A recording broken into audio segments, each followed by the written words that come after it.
ఎందరైతే దీవించబడాలని నీవు స్థిరమైనటువంటి నిశ్చయత కలిగి ఉన్నావో అటు వారిని అందరినీ కూడా నీ పరిశుద్ధ పాదముల చెంతకు నడిపించమని, విసర్జించుచున్నటువంటి వారిని తండ్రి జ్ఞాపకం చేసుకొని వారు గుర్తించేటప్పుడు, వారి హృదయము మార్పు చెందేటప్పుడు మీ ఆత్మ చేత, మీ ఆత్మ కార్యములను, నీ మార్గమందు ఉన్నటువంటి ప్రతి ఒక్కరి జీవితంతో పాటుగా నీకు విరోధముగా ఉన్న ప్రతి ఒక్కరి జీవితంలో నీ శక్తి కలిగిన కార్యములను జరిగించమని తండ్రి.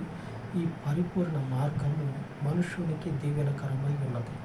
ఈ దీవెనకరమైన మార్గమును హృదయము చేత అంగీకరించుటకు మీ కృపను కనపరచమని మా రక్షకుడైన యేసుక్రీస్తు శక్తి కలిగిన నామమున ప్రార్థించి వేడుకొనిచున్నాను తండ్రి. ఆమేన్, ఆమేన్. మన పరిశుద్ధుని కృప మనకు నిత్యము తోడై ఉండును గాక. ఆమేన్, ఆమేన్.